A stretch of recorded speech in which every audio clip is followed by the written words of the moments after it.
हमारा आज का ये कार्यक्रम एक ख़ास कार्यक्रम है, इस माने में कि जिस हस्ती को आज हम यहाँ बुला रहे हैं उस हस्ती से हमारा परिचय सालों साल पुराना है। पिछले 50 साल से ये हस्ती या ये आवाज़ हमारे घरों में गूंजती रही है, हमारे दिलों में गूंजती रही है, हमारे मनों को छूती रही है, कभी हंसाती रही है, कभी रुलाती रही है, कभी गमगीन बनाती रही है। इस आवाज़ के जादू ने हमको पिछले 50 साल से मोहा है और आज ये जादू हमारे स्टूडियो में आ रहा है, हमारे सामने हमसे बातचीत करने के लिए। मेरा इशारा आशा भोंसले की तरफ है। आशा दीदी को हम सब प्यार से दीदी कहते रहे हैं। उनके गीत हमें हमेशा अच्छे लगते रहे हैं, उनके गीतों में एक मादकता हमें हमेशा छूती रही है। आज आशा जी हमारे स्टूडियो में और मुझे लगता है अभी अभी आ ही रही होंगी वो स्टूडियो में। आशा जी का स्वागत करें। मुझे लगता है आशा जी आ रही हैं स्टूडियो में हमारे।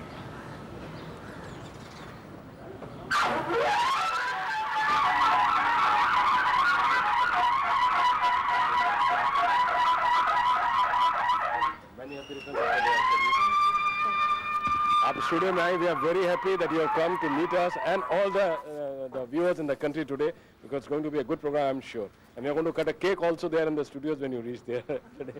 Thank you very much.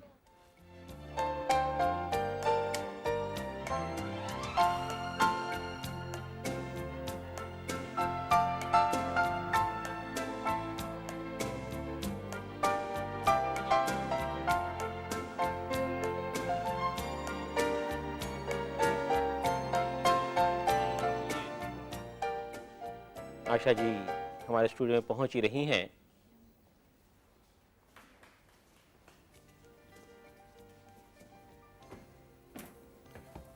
प्रणाम आशा जी, नमस्कार, आइए बैठिए। मैं चाहूँगा मैंने आशीष जी कि ये केक आज आपके लिए स्पेशली बनवाया है। मैंने आपको बताया नहीं कि आज आशा जी का जन्मदिन है और हम सब यहाँ स्टूडियो में उनका जन्मदिन मना रहे हैं। उनके लाखों लाखों चहेतों की तरफ से बहुत बहुत बधाई आशा जी आपको।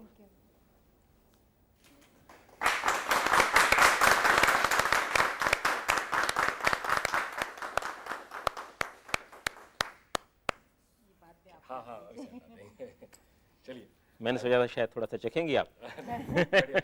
बैठिए। तो आशा जी एक बार फिर आपका स्वागत है स्टूडियो में, आपका अभिनंदन भी है। तो मित्रों, आशा जी आज हमारे बीच हैं। हमने उनका जन्मदिन मनाया, उन्हें शुभकामनाएं दी और लगातार देते रहेंगे आशा जी हम आपको शुभकामनाएं। और हम आशा जी से पूछना चाहते हैं कि आशा जी आज उम्र के इस पड़ाव पर आपको कैसा लग रहा है? सारी उपलब्धियों के साथ, सारी मान्यताओं के साथ, सारे जितनी स्वीकृति आपको मिली समाज में उसके साथ कैसा लग रहा है आपको आज? पहले तो मैं धन्यवाद करूंगी आपका, हमारे टीवी स्टेशन का, क्योंकि इतना बढ़िया मेरा बर्थडे आज तक नहीं मनाया गया था। आशा जी बर्थडे तो हमेशा मनाया जाता रहेगा, आगे भी इतना बढ़िया बनेगा। और जो आपने कहा है कि इतने सालों बाद कैसे लगता है, मैं कभी ऐसे सोचा ही नहीं मैंने कि इतने साल हो गए हैं और अब कैसा लगता है। मैंने एक ही काम किया हमेशा कि काम करते जाओ, जो गीता में कहा है कि अपना काम करते जाओ। काम करते गए, कभी सोचा ही नहीं कि हम कौन हैं, क्या है, कहाँ कितने बड़े हो गए, कितने छोटे हो गए। और मेरा ख्याल है सबसे अच्छा होता है, नहीं तो इंसान फंसा रहता है कि बाकी नहीं, चीज़। गीता में कहा है काम करते जाओ, फल की चिंता मत करो। हाँ, लेकिन अगर मुझे याद सही पड़ रहा है तो आपने एक बार कहा था कि मैं उसमें विश्वास करती हूँ कि do your duty and then enjoy the fruits. बिल्कुल। अगर गाना हमने गाया और छोड़ दिया कि इसका जो होता है होए, लेकिन फिर जब वो गाना अच्छा होता है या लोग पसंद करते हैं, नेचुरली उसकी खुशी मिलती है। जैसे मुझे 3 मेरे बच्चे हैं, तो ऐसा थोड़ी है कि कर्म के और छोड़ दिया, ऐसा नहीं है। तो उनको बड़ा होते देख जो मुझे खुशी मिली है, हर चीज़ की खुशी लेनी चाहिए। मेरी लाइफ का जो एक देखने का जो अंदाज़ है वो ये है कि हर वक्त इंसान को हंसते रहना चाहिए। लोगों को बजाय अपने दुख के अपनी खुशियाँ बांटनी चाहिए। दुख बांटने से कभी बढ़ता नहीं है, लेकिन खुशी बांटने से बढ़ती है, खुशी बढ़ जाती है। तो मेरा ख्याल है कि हंसते रहना चाहिए। हर इंसान दुखी है जीवन में, पर अपना हंसते रहना चाहिए। और जो चीज़ आती है, चाहे वो दुख हो चाहे वो सुख हो, उसका मज़ा लेना चाहिए। अच्छा, दुखों का मज़ा आप कैसे लेती हैं? दुखों का मज़ा ऐसा लेती हूँ कि जब आज सुखी होती तो कल का जो दुख था मैं सोचती अरे बाप रे, इतना दुख था और इतनी संकट थे, उसमें से निकल आए, तो उसका एक गर्व होता है कि इसमें से भी हम निकल आए और अब खुश हैं। कल दुख आने वाला है, लेकिन जो अभी फिर खुशी है मुकाबला वो क्यों ना लेना नहीं ले। मैं सोचता हूँ ये बड़ा सकारात्मक दृष्टिकोण है जीवन के प्रति, और आपकी सफलताओं का एक बहुत बड़ा कारण शायद ये रुख भी रहा होगा। आपने बहुत छोटी उम्र में गाना शुरू कर दिया था, जी हाँ, एक पार्श्व गायिका के रूप में, अगर मैं गलत नहीं हूँ तो 1943 में पहली बार आपने गाना गाया था एक जी हाँ, मराठी फिल्म के लिए, मराठी फिल्म माझाबाळ के लिए। माजावाड़ के लिए। मैं अगर आपको उस 50 साल पीछे ले जाना चाहूँ कि उस समय कैसा लगा था आपको जब आपने पहला गीत गाया था, क्या दिक्कतें लगी थी आपको, कैसी फीलिंग्स थी दिक्कतें आपकी? ये थी कि मैं कांप रही थी। गाने के लिए तो गई, दीदी ने कहा गाना गाना है चलो, दीदी भी थी गाने में और भी बहनें थी सब। अच्छा, लेकिन मिलकर के मैं- चारों बहनों का? हाँ, मैं थर थर थर थर कांप रही थी, मैं इतनी डर गई थी। वैसे बहुत डर लग रहा था कि ये सब चीज़ अभी के अभी ख़त्म हो जाए तो अच्छा। ऐसा? और जब गाना पूरा हुआ उसके बाद कैसी फीलिंग थी? नहीं, कुछ मालूम नहीं, बहुत डरी हुई थी। वो गाना याद है आपको? चला चला नवबाला, गुंफू चला सुममाला, ऐसा गाना था। वाह क्या बात है। लेकिन उसके बाद आपने 3-4 साल बाद, फिर शायद 3 साल बाद 1947 में एक हिंदी फिल्म में गाना गाया था। नहीं, मैंने उसके बाद 46 में शायद वसंत देसाई उनकी फिल्म थी वी शांताराम जी की, अंधों की दुनिया, अच्छा अच्छा, उसमें हाँ, एक गाना उसमें गाया था। वो गाना भी मैं मतलब बहुत डर के हालत हो गई थी, पर 47 से मैं लगातार फिल्मों में गाती आ रही हूँ। आज समझ लीजिए 50 से ज़्यादा 50 से 53 साल हो गए। ज़्यादा ऊपर। देखिए, आपके इन 53 साल के सारे गीत लोगों ने बड़े प्यार से सुने और सराहे जी। हैं। और ऐसे ही एक आपके प्रशंसक इस समय श्रीरामपुर में बैठे हुए हैं, सचिन जी। श्रीरामपुर से सचिन। सचिन जी, क्या पूछना चाहते हैं आप? Very much happy birthday to Asha ji. Asha ji, thank you. Asha ji, मैं आपसे पूछना चाहता हूँ, जी हाँ, जब हम गाना बोलते तो नाक में क्यों जाते? गाना- नाक से क्यों गाते हैं? नाक में क्यों जाता है आवाज? जब हम गाने में कुछ भाव डालना चाहते तो नाक में क्यों जाता है?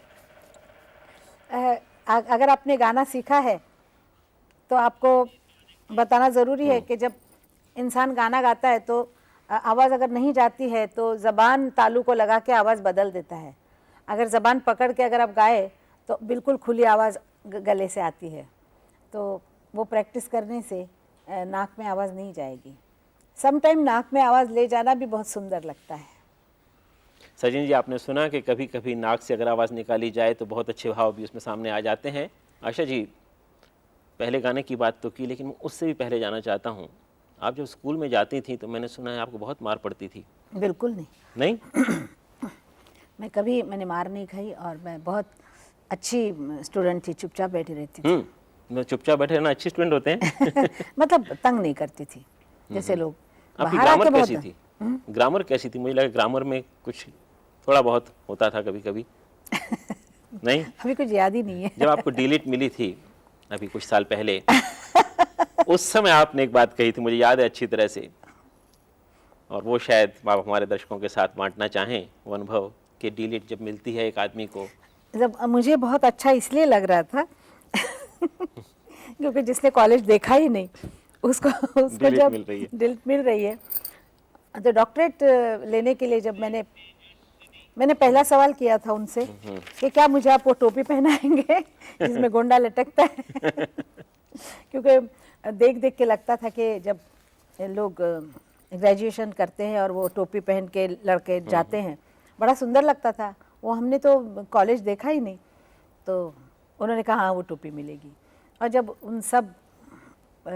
उन लोगों के बीच में चलते समय टोपी पहन के मैं बड़ी खुश हो रही थी कि चलो ये जीवन में कभी होने वाला नहीं था जो हुआ कि मुझे डॉक्टरेट मिली और मैंने वो टोपी पहन लेकिन के उस डॉक्टरेट का कोई महत्व खास नहीं है आपके लिए। जो डॉक्टरेट आपने हासिल कर ली है अपनी साधना से, वो कहीं बहुत बड़ी थी। वैसे इस बीच नासिक से तेजस्विनी आपसे कुछ बात करना चाहती जी, हैं। नासिक जी पूछिए। तेजस्विनी जी पूछिए, क्या सवाल है आपका? तेजस्विनी जी, हाँ हाँ पूछिए। आशाताई, वाढदिवसानिमित्त हार्दिक शुभेच्छा तुम्हाला. थँक्यू। नव्या संगीतकारांबरोबर आणि जुन्या संगीतकारांबरोबर काम करताना तुम्हाला कसं वाटतं? आणि एखादी कॉन्सर्ट तुम्ही मुंबईत करणार आहात का? आणि तुमच्या एखाद्या आवडीचं गाणं तुम्ही म्हणून दाखवलं तर बरं होईल. कितने सवाल एकदम के लिए इतने सवाल एक साथ आपने किए हैं. हाँ हाँ. पुराने म्यूजिक डायरेक्टर के साथ गाते समय हम नए थे, बहुत जवान थे और मतलब बहुत ही छोटी उम्र में शुरू किया है, इसलिए हम लोग बहुत ध्यान से सुनते थे और बहुत रिहर्सल करते थे. लेकिन अभी ट्रेंड चेंज हो गया है. अभी गाना बहुत तोड़ तोड़ के गाते हैं.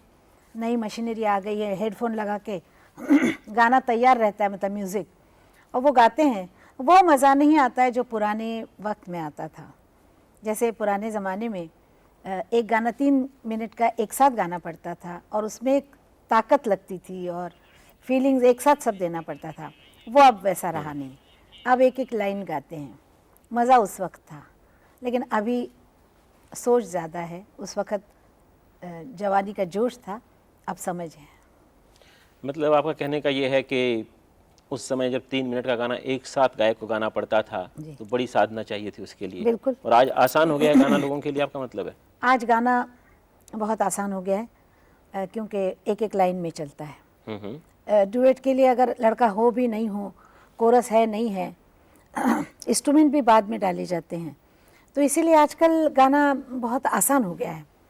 पहले गाना बहुत मुश्किल था, ये क्योंकि फीलिंग्स कैसे आती होंगी एक एक लाइन में? पहले गानों में बहुत फीलिंग्स होती हैं और आपको सारी फीलिंग्स याद रखनी होती हैं जो कलाकार ने फिल्म में दिखानी है, तो कैसे आती हैं ये फीलिंग्स? जब बोल सामने आते हैं, गानों के बोल जब हम देखते हैं तो हमें मालूम होता है कि ये गाना क्या चाहता है. जब वो मालूम होता है तो कौन गाने वाली है, तो उस आर्टिस्ट का चेहरा भी अंदर आ जाता है. और फिर नेचुरली फिर रिहर्सल करके और सोच के गाना पड़ता है कि हम किसके लिए गा रहे हैं, क्यों गा रहे हैं. तो मैं हमेशा पूछती हूँ कि क्यों गा रहे हैं, कौन गा रहा है, किस लिए गा रहा है, कहाँ गा रहा है, ये बताइए. नेचुरल तो ये सब सिचुएशन बता रहे. हाँ जी हाँ, ये सब देख के गाना अच्छा होता है.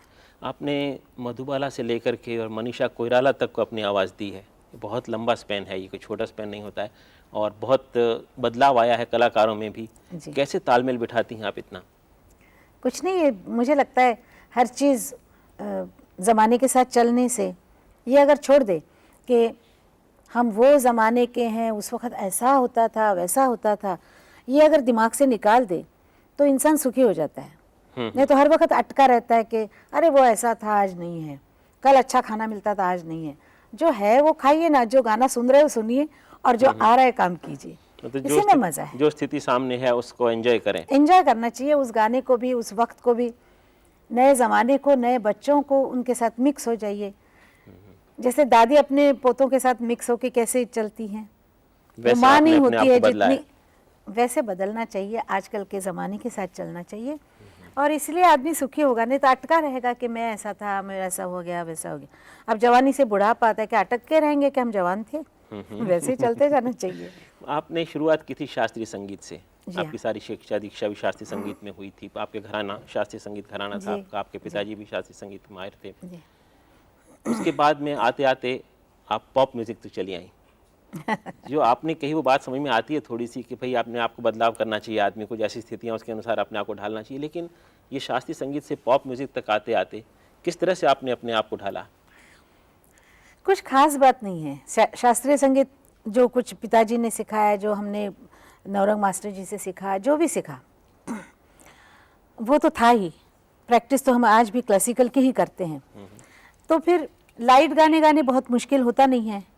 और वो लाइट गाने गाते गाते, जैसे फिल्म का गाना, अभी देखिए ओ मेरे सोना रे सोना 30-35 साल पुराना गाना है, लेकिन आज मैंने जब दोबारा उसको गाया नए इंस्ट्रूमेंट के साथ, नए ज़माने के साथ, ट्यून वही, बोल वही, आर्टिस्ट भी वही, लेकिन वो बहुत हिट हो गया फिर से. अंतर क्या दिखा आपको? क्यों ऐसा हिट हो गया? हमने उसमें रिदम और उसका स्टाइल थोड़ा सा चेंज करने से, रिदम नहीं, जैसे म्यूज़िक थोड़ा सा कोरस डाला, कुछ किया. और आजकल जो इक्विपमेंट्स हैं जैसे डॉल्बी सिस्टम और ये नया नया जो निकल रहा है स्टूडियोफोनिक, वो जैसे आ गया, बच्चों को पसंद आ गया. और उसके लिए तो मुझे अमेरिका अवार्ड लेने के लिए जाना पड़ा उस गाने के लिए. इससे पहले आपने अभी देखा ही, खुद ही देखा कि पहले गाने में आशा पारेख और शम्मी कपूर जी गाते हैं फिल्म में, और वो बहुत चला था. आज आपने क्या किया उसमें, लड़कियां देखिए, आपने थोड़ा सा इंग्लिश उसमें रैप डाल दिया, तो ये करने से नए बच्चों के लिए अच्छा हो गया। तो जमाने दोनों- के साथ अपने आप को डाला जमाने आपने। के साथ गाना चेंज हो गया। अच्छा, इस बीच में आशा जी बोरीवली से मीता कुछ आपसे पूछना चाहती हाँ हैं। जी, जरूर। मीता जी पूछिए, क्या सवाल पूछना है आपने? हेलो जी हेलो आशा जी। हाँ जी, जी आपको हार्दिक शुभेच्छा आपके जन्मदिन पर। Thank you. एंड एक्चुअली अभी मेरी मम्मी नहीं है तो हमें बहुत लाइक वो बहुत खुश होती है, आपको बहुत ट्राई करती है हमेशा फोन, और आप नहीं होती है, पर हमें बहुत आदर है आपके बारे में। हेलो हाँ जी, सुन रही हूँ, हाँ सुन रही हूँ। और मुझे आपसे एक सवाल करना था। जैसे आपने इतना अच्छा स्टेज शो हाल ही में किया, जी वैसे आप और लता जी एक बार ऐसे 2 स्टार्स ऐसे स्टेज पर आ जाए तो बहुत अच्छा होगा. Like it will be a treat for eyes. म्हणजे एकदम छान वाटेल आम्हाला बघायला पण आणि ऐकायला पण. तर तुम्ही असं का म्हणजे हे करत नाही म्हणजे कुठूनही? ऐसा शो हमारा एक हुआ था कलकत्ते में. हाँ और सॉल्ट लेक स्टेडियम में 1,35,000 लोग थे. ओहो. 1 लाख का है वो, बीच में भी लोग बैठे थे. हाँ. मैं थी और दीदी थी. अच्छा. तो एक ही शो हुआ, बाद में शो हुआ नहीं है. ऐसे बॉम्बे में आपने कभी नहीं किया? नहीं, कहीं पे और नहीं किया है दुनिया में. हाँ हाँ. आप दुआ कीजिए कि ऐसा शो हो जाए, और दीदी से अगर आप कहें तो बहुत अच्छा होगा. ओहो. 1 मिनट आप मेरे पिताजी से बात. जी हॅलो. हाँ, नमस्कार. नमस्कार साहेब. नमस्कार. तुम्ही आणि लताबाई हाँ. या दोघे मानवबिंदू आहे संगीतातला, भारतातल्या. तर दोघांनी एकदम आले तर रसिकांचे काम धन्य होतील हाँ, अशी आमची इच्छा आहे. बहुत बहुत तुम्हाला हार्दिक शुभेच्छा पण परत एकदा. कोशिश करेंगे, हा कोशिश करूंगी मैं जरूर. जरूर. आशा जी कह रही हैं कि ऐसी कोशिश करेंगे एक बार फिर हम लता जी को और आशा जी को साथ साथ सुन सकें. सचमुच ये बहुत रेयर चीज़ है कि 2 महान गायक एक साथ मंच पर सामने आ जाएं. चूँकि बात शुरू हो चुकी है आशा लता जी की, इसलिए मैं जानना चाहता था कि आप दोनों बहनें, गाने की दुनिया की बात नहीं कर रहा हूँ मैं, स्वभाव से भी थोड़ी विपरीत हैं एक दूसरे के. बचपन में आप बड़ी चुलबुली थीं, काफ़ी खेलती कूदती नहीं, थीं, वो शोर भी- मचाती थीं, नहीं, वो भी ऐसी ही थी. और लता जी आपको मोटी बिल्ली कहती थीं. नहीं, वो भी ऐसी ही थी, वो भी चुलबुली थी, खेलती थी. बचपन में जैसे बच्चे होते हैं ऐसे ही, ऐसे हम थे. और सब घर में मेरे को ज़्यादातर बुद्धू कहते थे. मतलब मैं सब में ज़रा डल लगती थी उनको बहुत. अच्छा. क्योंकि हाँ, वो लोग ज़्यादा सब तीनों बहनें बड़ी तेज, मतलब होशियार हैं सब. दिखती थी, हैं नहीं, तो आप हैं. भी होशियार. नहीं नहीं लेकिन वो ज़्यादातर मुझे ऐसे खाबो बोलते थे. अच्छा. पठान पहलवान ऐसे नाम अच्छा, थे. अच्छा. क्योंकि शुरू से काम वाम करने का शौक, खाना पकाने का, सब ऐसे ही. तो थोड़ा सा फ़र्क है उसमें मेरे में कि वो बहुत गंभीरता से अंदर चीज़ को दबाए रखते हैं और मैं सब बोल देती हूँ. आउटवर्ड हैं. हम इस बीच आपसे बात करेंगे इस बारे में, लेकिन इलाहाबाद से विवेक कुछ पूछना चाहते हैं आपसे. देखिए कहाँ कहाँ आवाज़ सुन रहे हैं आपकी. इलाहाबाद से विवेक बोल रहे हैं. विवेक जी बोलिए. हाँ आशा जी हाँ, नमस्कार. नमस्कार. मैं विवेक द्विवेदी इलाहाबाद से बोल रहा हूँ. जी. मैं आपसे एक प्रश्न पूछना चाहता हूँ. हाँ. प्रश्न है कि आपने जब फॉरेन शोज किया शुरू किया, हाँ. तो आपने सबसे पहले कब किया और आपको कैसा महसूस हुआ?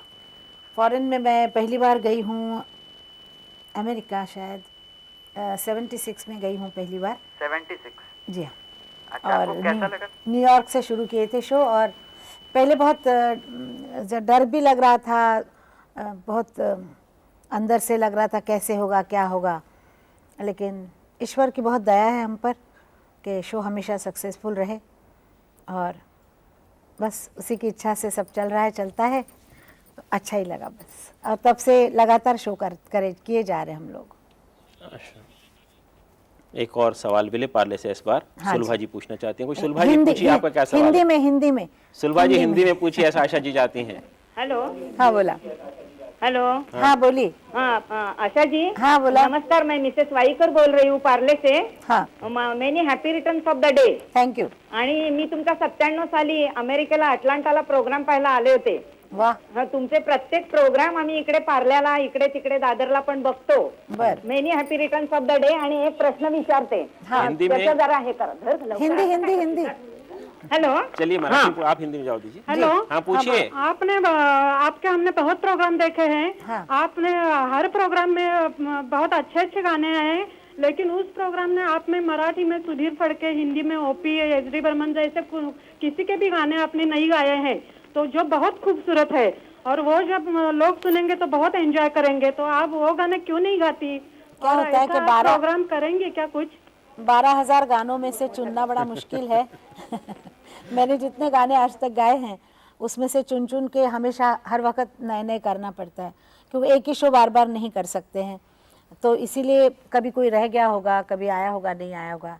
और 76 से गा रही हूँ तो वही नहीं गाने गा सकते, आदमी बोर हो जाता है गाते गाते भी, तो हम चेंज करते हैं। 12,000 गाने बताए आपने, जी हाँ, और ये सिर्फ हिंदी में नहीं, मराठी में नहीं, कितनी भाषा में गा चुके हैं आप? सारी भाषा, जितनी इंडिया में भाषा है सारी सारी भाषाओं भाषा में? गाई हूँ। आपको आती हैं या? नहीं, सब नहीं आती है। बंगाली थोड़ी बहुत आती है, पंजाबी थोड़ी बहुत आती है, गुजराती ऐसे, लेकिन तमिल तेलुगु तो आती नहीं है, लेकिन गाती हूँ उसमें। तो हम इससे पहले लता जी के बारे में बात कर रहे थे और आपके बारे में बात कर रहे थे। जब आपने शुरुआत की गानों की, फिल्मी पार्श्व गायिका के रूप में, तब तक लता जी की आवाज़ पहचानी जा चुकी थी अच्छी तरह से, और उसके बाद भी वो एक बड़े वट वृक्ष की तरह रहीं। कि आपको कभी ऐसा लगा कि उनके होने से कुछ फ़ायदा हुआ या कुछ नुकसान हुआ? आपकी बड़ी बहन है वो। उसकी बहन हूँ, इस बात का तो मुझे बहुत गर्व है, लेकिन वो इतनी बड़ी है और मुझसे 4 साल भी बड़ी है, वैसे गाने में भी बड़ी है। जब मैं आई फिल्म लाइन में वो भी मतलब टॉप पे आ रही थी, तो मुझे बहुत आज तक वो सामना करना पड़ता है कि मुझे वो तराजू में डाला जाता है, लता अच्छी कि आशा अच्छी, लता अच्छी कि आशा, लता 1 नंबर, आशा 2 नंबर। मतलब इससे इसका उल्टा भी कोई लोग कहते नहीं, हैं। बहुत तकलीफ होती है। क्यों? कि कोई भी इंसान जो अपना काम करता है उसको अपनी जगह पे रहने दीजिए, हर वक्त तोलने की क्या ज़रूरत है।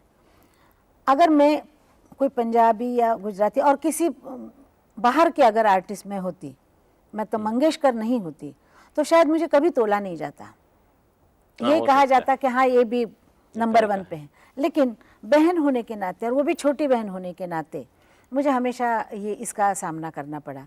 और मैं अकेली नहीं हूँ, इसमें सारे हीरो के बच्चे हैं, लड़के हैं जो अच्छे होते हुए भी हमेशा बाप का साया उन पे रहता है। और ये कहा जाता है कि अरे वो इतना बड़ा एक्टर है, उसका बेटा अरे उतना नहीं है, ये तो उतना स्वाभाविक तुलना हुई ना, एक स्वाभाविक तरह से। तुलना, लेकिन ये होनी नहीं चाहिए। उसको, हर इंसान को उसके अपने इस पे छोड़ देना चाहिए। मेरी बेटी इतना अच्छा गाती है, लेकिन उसने छोड़ दिया गाना। उसने कहा मुझे तुम्हारे तराजू में नहीं रहना है कि लता और आशा कैसी और उनकी बेटी अच्छी इतनी नहीं है। तो वो तराजू उसको नहीं चाहिए था, इसलिए उसने जर्नलिज्म ले लिया और वो गाना छोड़ दिया। जो गाना छोड़ दिया वैसे उसने। ये तो दुखद है कि दुख गाना की बात छोड़ा है, जाए, लेकिन- लेकिन एक बात है आशा जी कि ये तुलनाएं स्वाभाविक हुआ करती हैं। नहीं, आप अच्छी अगर नहीं परिवार पर ये में तुलना। होंगी तो परिवार के लोगों के साथ तुलना तो होती है, नहीं होती है, होनी नहीं चाहिए। नहीं होती है। बाहर के अगर मैं होती तो तब भी होती, नहीं तब इस होती। रूप में होती कि भाई नहीं होती एक तभी। गायिका अच्छी है या दूसरी गायिका अच्छी है, कि कौन सी ज्यादा अच्छी है। नहीं, इतनी तुलना नहीं होती, बल्कि अरे उससे भी बड़ा अच्छा गा गई ये कहते लोग, लेकिन आज वो नहीं है। और मुझे इस बात का भी दुख भी नहीं है, क्योंकि लोगों का जो स्वभाव है उसको तो हम बदल नहीं सकते हैं। उनकी धारणा ऐसी होती है कि तोलते ही रहो। आशा जी, इससे पहले कि मैं कुछ पूछूं, एक सवाल बाहर से आ गया है। रायगढ़ से ऋषिराज कुछ पूछना चाहते हैं आपसे। ऋषिराज बोलिए, क्या सवाल है आपका? ऋषिराज जी, मुझे लगता है कहीं कट गया। इस बीच मुझे लगता है वो फ़ोन कट गया था। दिल्ली से शालिनी टेलीफोन पर है। आशा जी, शालिनी जी बोलिए, क्या सवाल है आपका? हेलो। हेलो, नमस्कार। हाँ नमस्ते। हाँ। आशा दीदी, मैं ये पूछना चाहती हूँ कि आज आप इतनी बड़ी मकाम पे पहुँच चुकी जी। हैं, और क्या अभी आपको मतलब करने की इच्छा है या करना चाहती हैं, पाना चाहती हैं जिंदगी में? जिस मकान पे मैं आज हूँ वो मुझे पता नहीं था कि मैं यहाँ तक पहुँचूंगी। जब मुझे ये पता नहीं था कि मैं यहाँ पहुँचूंगी, तो आगे कहाँ पहुँचूंगी और पहुँचना है ये मैं नहीं जानती हूँ। हाँ, लेकिन एक ज़रूर बात है, मुझे बहुत कुछ करना है। मेरे पास इतना टाइम नहीं है, लेकिन मुझे क्या करना है कि मुझे क्लासिकल, ड्रामा गीत और जिसको कहते हैं ख्याल और ठुमरी वगैरह ऐसी चीज़ें मुझे अभी गाने की इच्छा है। इंग्लिश भी गाना चाहती हूँ, लेकिन इतना मेरे पास टाइम ईश्वर दे तो अच्छा, मैं वो भी गा के जाऊँगी। लेकिन कोशिश यही रहेगी कि कुछ ऐसा करके जाऊँ जो लोगों को हमेशा याद रहें। गाने में तो याद रहूँगी, लेकिन अच्छे इंसान होने के नाते अगर आपको याद रहूँगी तो मुझे बहुत खुशी होगी। आशा जी, आप गानों में भी अच्छी तरह से याद रहेंगी और अच्छे इंसान के नाते भी याद रहेंगी, और आपको इतना समय भी ईश्वर देगा कि आप वो सब पूरा कर सकें जो आप पूरा करना चाहती हैं। आप जो कुछ कह रही थी तो मुझे एक शेर याद आ रहा था, मेरी ज़िंदगी एक मुसलसल सफ़र है, जो मंजिल पे पहुँचे तो मंजिल बढ़ा दी। तो मंजिल आगे बढ़ती जाती है। आगे बढ़ती जा तो ये रही है। जो इच्छा आपके भीतर भी है कि साहब मैं नई नई मंजिलें तैयार भी करो और वहाँ तक पहुँचूँ भी, आप उन गायकों में से हैं जिन्होंने अपने शिखर खुद बनाए हैं और उन तक पहुँचे भी और उसके बाद अगले शिखर तक जाने की इच्छा आप में है। बहुत अच्छा लगता है कि इस तरह कोई गायक हमारे बीच में है जो अपनी उपलब्धियों से संतुष्ट नहीं है। जिस दिन इंसान संतुष्ट हो जाएगा उस दिन बात फिर खत्म हो जाती है। खत्म हो जाती है। तो आप जैसे वो पूछ रही थी आपसे कि आगे और क्या पाना चाहती हैं, बहुत कुछ पा लिया आपने। मैंने बोल दिया यही कि मुझे मालूम नहीं है कि क्या पाना होता है और कभी ये सोचती नहीं हूँ। मैं सोचती हूँ जो काम करो, जो काम करता जाएगा इंसान और खुद ब खुद कुछ ना कुछ आता ही जाएगा। तो हम सोचें कि हमने ये करना है वो करना है, शायद होता नहीं है। तो हम जो बातचीत कर रहे थे मुकामों की, एक के बाद दूसरा मुकाम, इससे पहले एक सवाल आपसे पूछा था किसी ने कि जब आप विदेश गई तो आपने बहुत अच्छे कंसर्ट वहाँ दिया, फिर यहाँ भी आप देती हैं, विदेशों में आप प्रोग्राम देती हैं लाइव प्रोग्राम, और इंडिया में भारत में जो प्रोग्राम देती हैं आप लाइव प्रोग्राम, उनमें क्या अंतर आपको दिखाई देता है यहाँ की ऑडियंस के संदर्भ में? वहाँ की जो ऑडियंस है बाहर की, वो बड़ी ट्रेन ऑडियंस है। जैसे हम जाते हैं तो तालियां होती हैं और जो गाना शुरू करूँगी तो वो पहले उनको पता होता है, तो वो बता देते हैं तालियां मार के कि ये आप गा रही हमें पसंद है। और जब शो ख़त्म होता है, जब हम बाव करते हैं उनके सामने, तब सब खड़े होते हैं, स्टैंडिंग ओवेशन देते हैं। मैं इस बारे में आपसे फिर बात करूंगा क्योंकि इस बीच कलकत्ता से दीपंकर आ गए हमारे पास। अच्छा। दीपंकर जी बोलिए, आपका क्या सवाल है? मेरा सवाल बाद में। कोलकाता सॉरी, बोलिए दीपंकर जी। हमार कोलकाता थे के एसेছেন? मुझे लगता है। हेलो। हाँ नमस्कार। नमस्कार। हाँ बोलून। मैडम, बांग्ला गान आपने बहुत दिन नहीं गाया। वो आपका जो वो रविंद्र संगीत का कैसेट था ना, हाँ जी। वैसा आप दूसरा कैसेट कब निकालेंगे आप?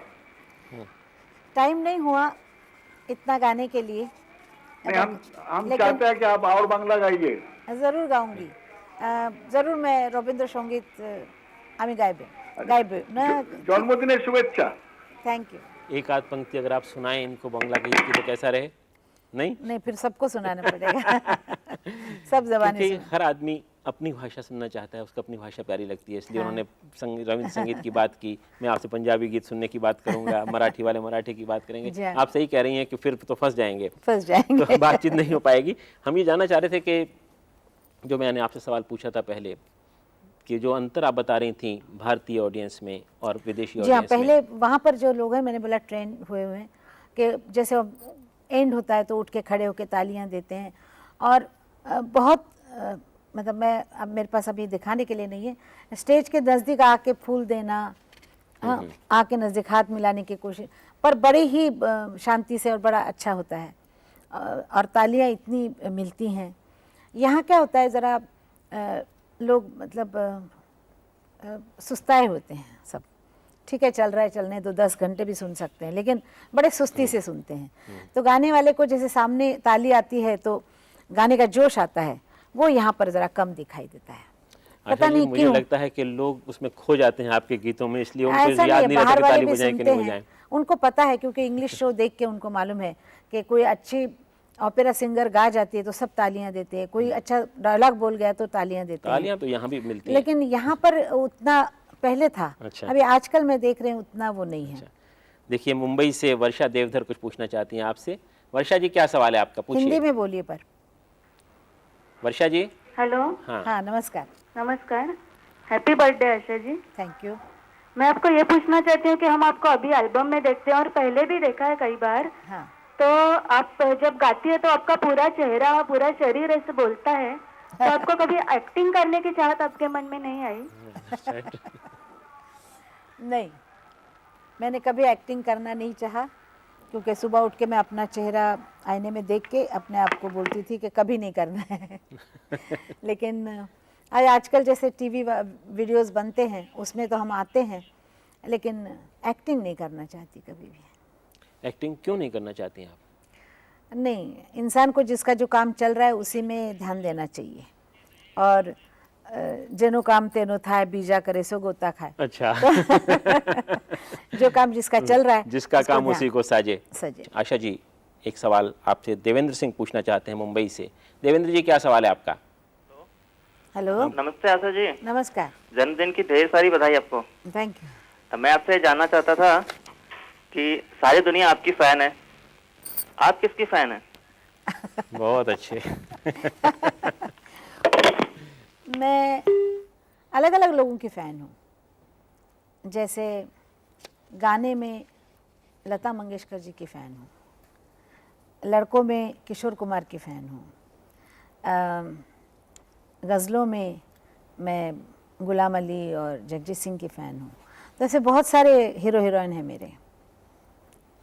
इसका मतलब ये है कि काफ़ी वर्सेटाइल आपके हाँ जी, रुचियाँ भी हैं। जी हाँ। एक बात इन्होंने जो पूछी उसी में जवाब बता रही थी कि गज़लें भी आप पसंद करती हैं, गीत भी आप पसंद करती हैं। कभी अकेले में जब आप गुनगुनाना चाहें कुछ, वैसे मैंने देखा था आते हुए आप कुछ गुनगुना रही थी इस समय भी, मुझे नहीं पता वो क्या चीज़ थी, क्या गुनगुना रही थी, लेकिन क्या गुनगुनाती हैं आप?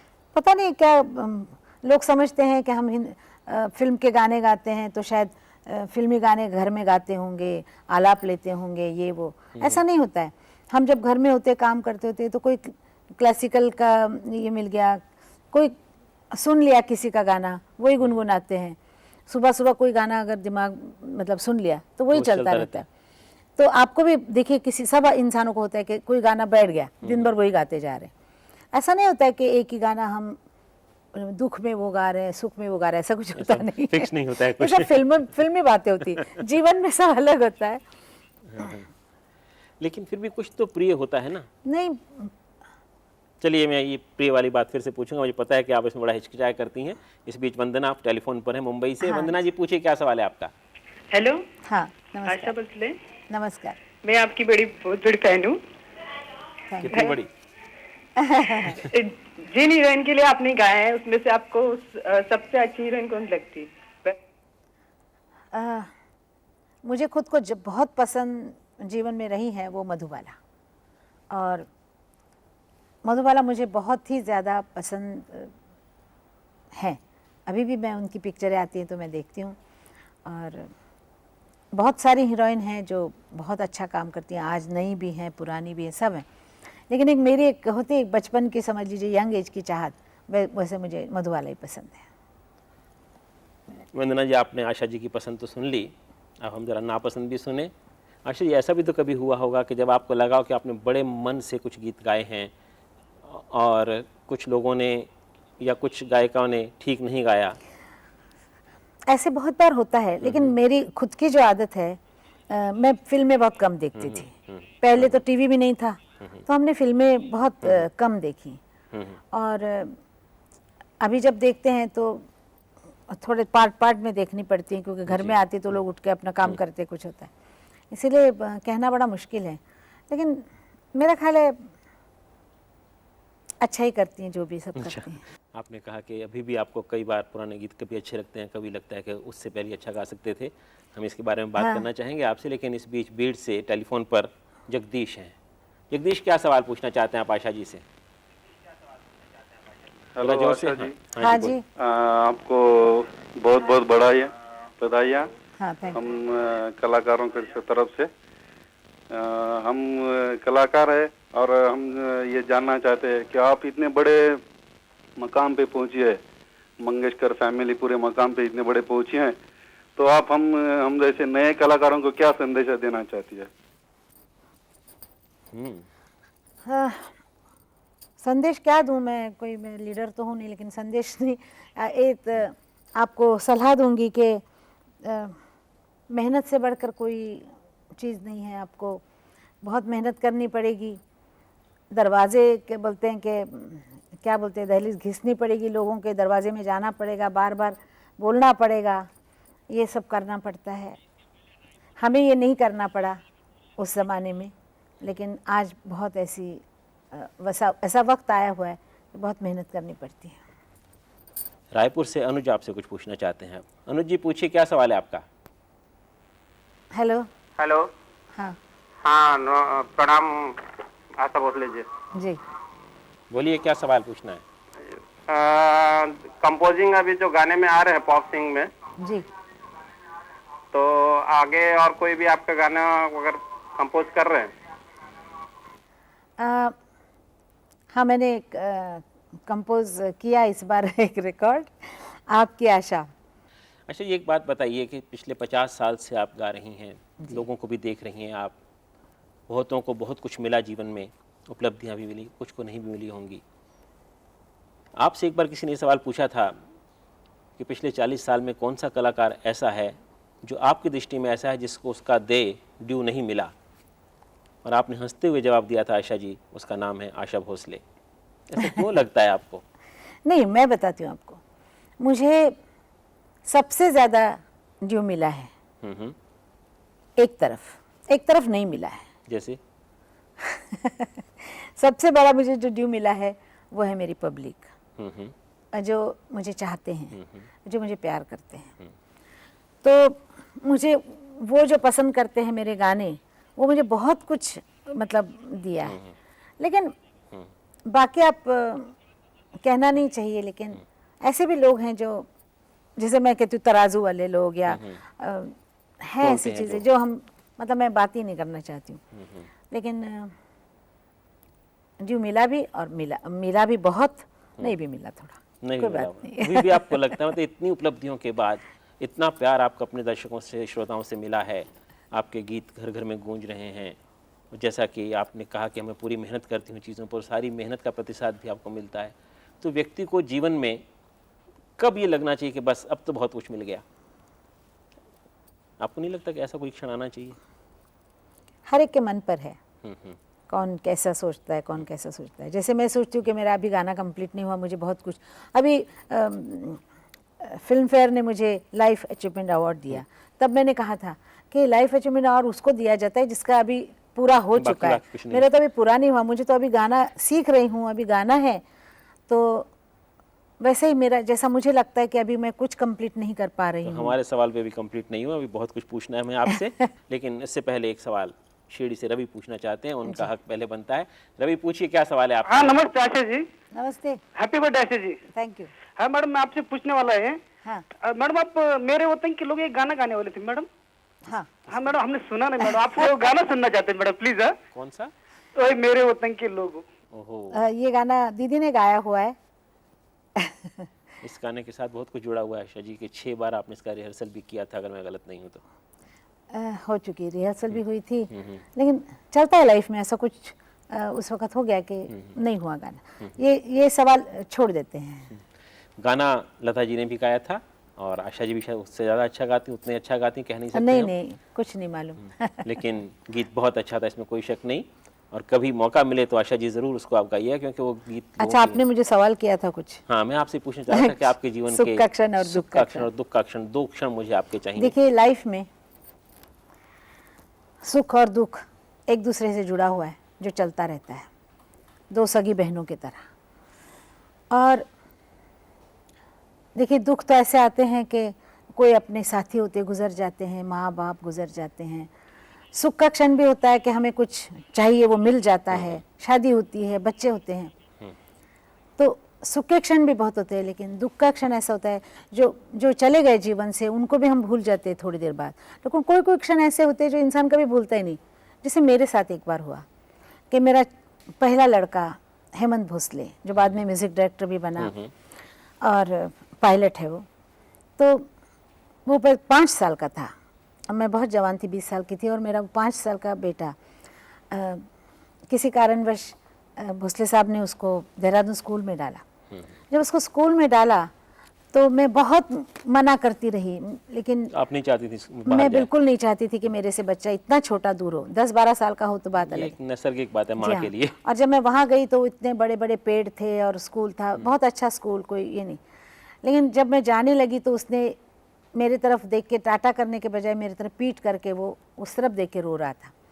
वो क्षण जो था, उसके बाद मैं बहुत रोई, बहुत कुछ किया, हर साल 3-4 बार उसको मिलने जाती थी। लेकिन वो दुख, उसके बाद बच्चा दूर रहा, ये वो, फिर अब हमेशा बच्चे जब दूर रहते हैं वो दूर दूर होते जाते हैं। यहाँ जैसे वो हमेशा के लिए स्कार बन गया है, दर्द उठता है। आज भी मुझे लगता है कि मैं उस वक्त इतनी कमज़ोर क्यों हो। बच्चे से बिछुड़ना वाला क्षण जो था वो आपको बहुत पीड़ा देता था। बहुत मुझे उसने वो रुलाया। सुख का क्षण जिसकी आप बात कर रही थी, जो आपको अच्छा लगता है आज भी याद करके? याद करके पहला अच्छा गाना, जो पहला गाना रिकॉर्ड हुआ बहुत अच्छा हुआ, सबने कहा बहुत अच्छा, वो एक ऐसा, क्योंकि जैसे पहला बच्चा, जैसे बच्चे या कोई भी एक सुख दे जाता है, वैसे एक पहला गाना मुझे बहुत ऐसा लगा कि हाँ मैंने गाया, लोगों को पसंद आया, वो एक क्षण होता है। बाद में वो क्षण बहुत आए, वो सृजन का क्षण है। इसीलिए वो क्षण मेरे को इतना ज़्यादा भाता नहीं है, क्योंकि बहुत आगे वैसे, लेकिन दुख का क्षण जो होता है वो हमेशा याद रहता है। अच्छा आशा जी, आप अपनी आत्मकथा भी लिख रही हैं, हमने सुना है, कहाँ तक पहुँची वो? बहुत लिखा है मैंने, और जो मेरे साथ हुआ वो लिखा है। मैं किसी को दोष नहीं देती हूँ और किसी को बीच में घसीटती भी नहीं हूँ, किसी को मतलब चिंता करने की भी आवश्यकता नहीं है। जो मेरे साथ हुआ, एक लड़की के साथ क्या हुआ, और ये भी होता है कि हम में जो बुराइयां हैं, बुराइयां माने कमजोरियां समझ, बुराइयां ही हम दूसरों को कहते हैं अगर ये वो बुरा है, हम देखें तो हम उससे ज़्यादा बुरे हैं। तो हमारी भी गलतियां हैं, एक इंसान होने के नाते हमने भी गलतियां की, लेकिन उस गलती को और अपनी अच्छाइयों को, हर चीज़ को मिला के देखना चाहिए, कौन सी ज़्यादा हैं, अच्छाइयाँ ज़्यादा हैं, बुराई। ये सारी चीज़ें आपने आत्मकथा में देंगे। कब तक आ जाएगी? एक सवाल छोटा सा, कब तक आ जाएगी आत्मकथा? थोड़ी देर लगेगी, क्योंकि जब लिखती हूँ तो लगता है कि कम है, अभी कम है। चलिए, हम चाहते हैं कि वो आत्मकथा जल्दी से जल्दी आए, ताकि आपकी वो बातें जो अब तक लोगों को नहीं पता चली सामने आएंगी। आशा जी, हम आपके बहुत बहुत आभारी हैं, आप हमारे दूरदर्शन स्टूडियो में आई, और हम एक बार फिर आपको बहुत बहुत बधाई देना चाहते हैं, जन्मदिन की शुभकामनाएं देना चाहते हैं। जी, दर्शकों को मैं कहूँगी कि ऐसा बर्थडे मैंने कभी नहीं देखा जो आज आपने भी देखा, मैंने भी कभी नहीं देखा था अपना बर्थडे ऐसा, और थैंक यू वेरी मच। तुम जियो हजारों साल, साल के दिन हो 50,000। मित्रों, इसके साथ ही हम आज का ये कार्यक्रम यहाँ समाप्त करते हैं। आशा जी, बहुत बहुत धन्यवाद। नमस्कार। नमस्कार।